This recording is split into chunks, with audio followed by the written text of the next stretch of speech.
Hello everyone, first time మన channel చూస్తుంటే subscribe చేసుకోవడం మర్చిపోవద్దు. వీడియోలోకి వెళ్ళినట్లయితే వేదవతి ధీరజ్ ప్రేమల గదికి పాలు తీసుకుని వెళ్ళి వాళ్ళిద్దరికీ అక్కడ పెట్టేసి ధీరజ్తో ఎంత మాట్లాడాలని ప్రయత్నించినా తనైతే మాట్లాడకపోవడంతో ఇక చాలా బాధపడుతూ తన రూమ్ నుంచి బయటకైతే వచ్చేస్తుంది.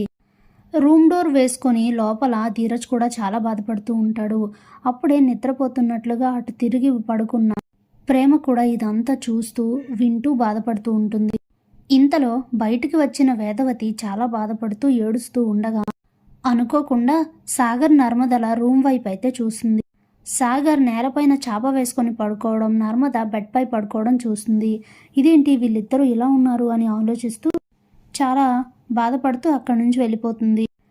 ఇంతలో ఉదయం అవుతుంది. ఉదయాన్నే నర్మద కిచెన్లోకి వచ్చేసరికి వేదవతి కాఫీ పెడుతూ ఉంటుంది. అప్పుడే ఆ కాఫీ తీసుకొని థ్యాంక్స్ అత్తయ్య అంటూ తాగుతూ ఉంటే నిన్నొక విషయం అడుగుతాను, నిజం చెప్తావా అని అడుగుతుంది వేదవతి. ఏంటో అడగండి అత్తయ్య అని అంటే, నీకు నడిపాడికి మధ్య ఏదైనా గొడవ జరిగిందా అని అంటే, ఇదేంటి అత్తయ్య ఇలా అడుగుతున్నారు ఎప్పుడు లేంది అని అనుకుని నర్మద అలాంటిదేం లేదత్తయ్య ఏమైంది అని అంటే, మరి ఏమీ లేకపోతే మీ ఇద్దరు ఒకే గదిలో విడివిడిగా ఎందుకుంటున్నారు అని అడుగుతుంది. అయ్యో అత్తయ్య అదేంటి అలా అంటున్నారు, భార్యాభర్తల మధ్య ఏవో చిన్న చిన్న అలకలు ఉంటాయి కదా, అందుకే నిన్న రాత్రి అలా ఉన్నాం, అంతకన్నా ఏం లేదు, నాకు ఆఫీస్కి టైం అవుతుంది, బాయ్ అత్తయ్య అని చెప్పి వెళ్ళిపోతూ ఉంటుంది నర్మద. వేదవతి పిలిచినా ఆగదు.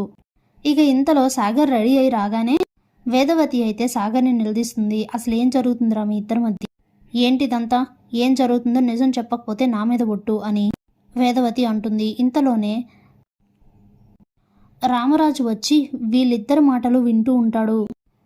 అప్పుడే వేదవతి ఏం జరిగిందో చెప్పమంటే ఏంటి అలా చూస్తున్నావు, ఎందుకు అలా టెన్షన్ పడుతున్నావు, ఏమైందో చెప్పు అని అడిగితే, అమ్మా అలాంటిది ఏం లేదు అని కంగారు పడుతూ ఉంటే, పిల్లలు ఎప్పుడు ఎలా ఉంటారో తల్లిదండ్రులకు తెలీదా, నువ్వు అబద్ధం చెప్తున్నావని నీకు నాకు కూడా తెలుసు, ఇంతకీ ఏం జరిగిందో ముందు చెప్పు అని గట్టిగా అడిగేసరికి, అలాగే చెప్తానమ్మా, అన్నయ్య ఇంట్లో ఉన్నాడా అని అడిగితే, నేను నీ గురించి అడుగుతుంటే నువ్వు అన్నయ్య గురించి మాట్లాడతావేంట్రా అనేసరికి, చెప్పమ్మ ముందు అని అంటే, మనం తప్ప ఇంట్లో ఎవరూ లేరు అని అంటుంది వేదవతి. అయితే చెప్తానమ్మా, ఇందులో దాచడానికి ఏం లేదు, కాకపోతే విన్నాక నువ్వు బాధపడద్దు అని చెప్తాడు సాగర్. ఏమైందో చెప్పరా అని అడిగితే, నాకు నర్మదకి పెళ్ళైతే జరిగింది కానీ మా ఇద్దరం దూరంగానే ఉంటున్నాం అని చెప్తాడు.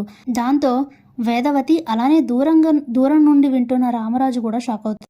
ఏంట్రా నడిపాడా, ఏం మాట్లాడుతున్నావు అసలు, నువ్వు ప్రేమించి పెళ్లి చేసుకున్న మీ ఇద్దరూ దూరంగా ఉండాల్సిన అవసరం ఏంటి అని అడిగితే, అమ్మా దానికి ప్రత్యేకమైన కారణం అంటూ ఏం లేదు, ముందు అన్నయ్యకి పెళ్లి కాకుండా నేను పెళ్లి చేసుకున్నాను, తప్పనిసరి పరిస్థితుల్లో అలా చేసుకోవాల్సి వచ్చినా కూడా అది తప్పే, అందుకే అన్నయ్య పెళ్లి చేసుకొని తన భార్యతో తను సంతోషంగా ఉండేంత వరకు మేం కూడా దూరంగానే ఉండాలని నిర్ణయించుకున్నాం అనేసరికి చాలా సంతోషిస్తారు భార్యాభర్తలు ఇద్దరు. కానీ ఈ ఆలోచన నాది కాదమ్మా, నర్మదది, నర్మదే ఇలా ఉండాలి, ముందు బావగారికి పెళ్ళి అవ్వాలి అని చెప్పింది అంటూ సాగర్ వేదవతికి చెప్తాడు.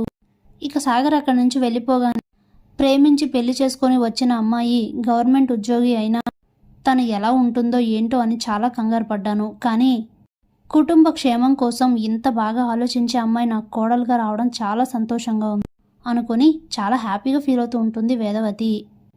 Thanks for watching.